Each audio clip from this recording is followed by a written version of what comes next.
look at the sub-region. We've seen the situation in Togo in the last few days.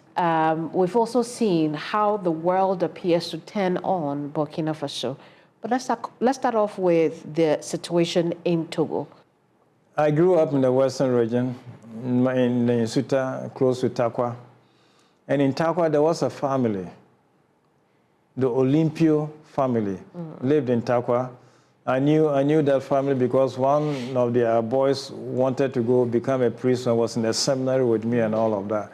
And I knew the Olympio family is a family from Togo. And that's a family that was probably living in Takwa because was chased into exile.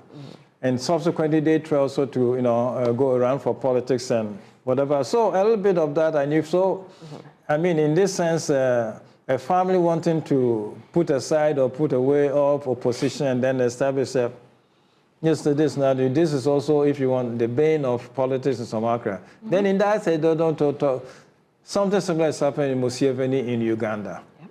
Okay, and now to talk about in Rwanda they make it politically whatever. Cameroon we live with something similar. So this is the thing now.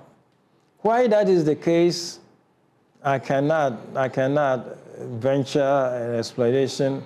Is it what? Fear of a shadow? Fear of when not being in power, you'll be persecuted. In which case one can even, in that case, even go outside Africa. You look at Al Jazeera and Sisi, and they're talking about, for example, Netanyahu doing whatever also because when he's out of power, he's afraid. So this is a phenomenon that appears to be a political type of thing. People are afraid of being whatever, or people fearing, wanting to die in power and all of that. The only lack of wisdom in all of that is the moment you die, you'll be buried. And you will all of a sudden be in the hands of other people. And whatever abusive treatment they want to mete out to you, it's possible. So I mean, a simple reflection every now and then about how the end would be should probably inspire some wisdom. Okay, if you want any respect, whatever, it's not something you can enforce by power when you're alive, but look at what can happen to you when you are powerless, when you become a piece of death, again, in the hands of whatever people. So it's regrettable for me for any head of state to want to perpetuate himself, by force, in power, whatever, because this force will leave you at a certain point. And then what? I see.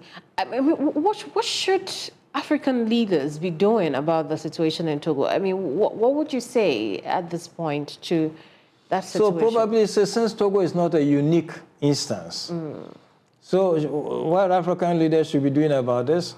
If you want, then the question is what African leaders should be doing about leaders who perpetuate themselves in power, disregarding democratic dispensations and all. So it's a very broad question. It's not only the case of Togo. You probably go to Paul Biya, who, I don't know, probably far older than the Togolese gentleman, and still wants to run for office. You can go to Uganda. I think the thing is recent, is still in the air. You can go to, if you want, whatever, depend on how you see Rwanda. So it's not an instance on the continent. If you want, it's a form of political culture that is also being developed. That has a possibility of tempting others to want to flout the democratic dispensation and all of that. Happily, some structures within our system try to help others. Okay, the other day I was talking with a highly placed member of our political system, who just visited Niger, I think. Okay, to help their own democratic transition. Okay, from whatever to another. So in terms of what can be done, there are modest efforts.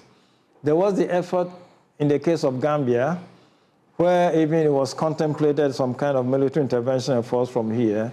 I wish it didn't, happily it didn't come to that the guy himself, whatever. So a certain amount of, pressure, a certain amount of, political dialogue and all of that, what they call diplomatic solution, can sometimes be applied to, make all of this not happen.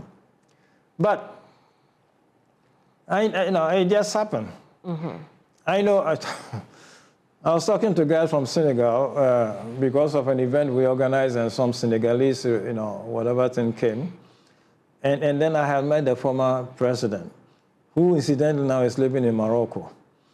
Okay, so this person I was talking to says, well, why is he not living in Senegal? In Senegal. Why has he left whatever type? And the moment they talk about that, then they suspect that he carried a large stash of money or whatever to enable him to whatever type. So this type often happens. So that's what I mean by, perpetuating yourself in power because you have power in your hand should make you think just about tomorrow when the power will not be in your hands anymore. Right.